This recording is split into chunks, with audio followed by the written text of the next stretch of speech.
Hi, everyone. Thank you so much for joining me today. My name is Lydia. I'm the Fun Finance Queen, your money mentor online, and I'm here to make money and finances more simple, more gettable, and more fun. Today, I want to talk to you about a question that a dear friend of mine asked regarding how do I teach my children about finances? What do I do to make finances important or, understandable to my children? So, I want to give you 5 points that are really important to me that have helped me with my children when it came to helping them understand what money is. So, the first thing is you really need to understand how your child learns. What is it that makes your child understand things? So, the first thing I want to mention is what is your child's learning style? What makes sense to them? How do they click? So, you have a few things that you want to pay attention to. Do they learn through verbal linguistic means? Do they learn through spatial means? Do they learn through music? There's so many learning styles that could be of benefit for you to be able to A, understand, and then B, teach your child. So, how do they learn is the foundational question. Now, once you figured out how they learn, your next point is you got to start young. Start as early as possible. So teach them how to count money. When they're learning how to count numbers and how to count little pieces of string or whatever, teach them how to count money. 2 pennies. What does that mean? 1 plus 1 pennies makes two.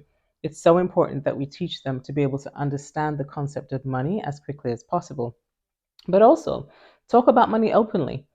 For as long as I can remember, we've discussed things like bills and, things that come out of our account and explaining to our children about water and how, opening the tap means that, yes, we're going to spend money.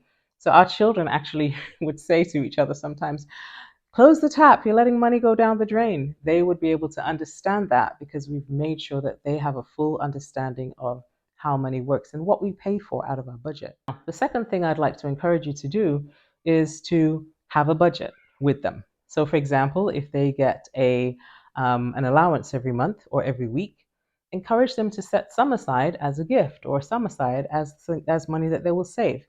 So that way they can actually play and budget with their own small money that comes in. The next one I want to encourage you to do is to play money games with them. Now, this has always been something that we as a family have done on a regular basis. And we play games like either Monopoly or Cash Flow. So these are exciting games that show children how they can benefit from actually making money through real estate, through different means, how money goes out of your pocket, how money comes in. Such powerful games because so many children learn best through games. So, definitely an important thing. The next point I wanted to make was for us to consider leading by example.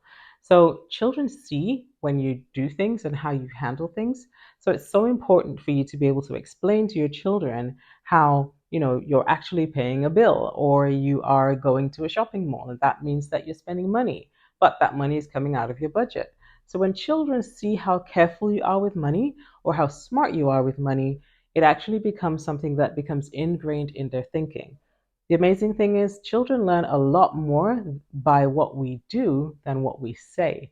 So it's super important that we take time to begin to show them things and say, okay, this is what I'm doing, this is why I'm doing it. So the next thing I wanted to touch on was savings challenge. Now, this is something that I actually did with my oldest daughter when she went to university. And I explained to her that, for example, that if she could save up to 100, I would give her X amount extra. So if she saved 100, say for example, I would decide to give her 20 pounds extra. So for every 100 she saved, she'd get 120 instead of just 100 in her bank account. So that motivated her to really barrel down on saving. So she had a little bit more money going into uni. So for every, let's say 400 she saved, she ended up having 500 instead. So that really motivated her. So that's a good thing you can use for your older children so that they can actually save more. Last but not least, and this is one that my older children do not like, is when I send them shopping with cash. My middle child actually detests this, but on a regular basis, I will send her to the shop and say, okay, this is your list. This is for you and your brother, for example. Go shop for the week so you can have what you need to go to school. Not fun, but she has to budget. She has to make sure that when she's picking up anything from the shelf, She knows how much it's going to cost. She understands the total. She understands the taxation that's involved, etc. So that creates in her the ability to pre-think. So nothing is an impulse buy. Rather, she's able to budget for every single penny that comes into her hand. Majority of the time, she actually comes back with change, which is kind of cool. But it's an exciting thing for them to be able to hold that cash in their hand and see as that money diminishes to nothing because they're actually exchanging it for a good or a service. So, those are some of my key points that I use when it comes to educating my children about finances.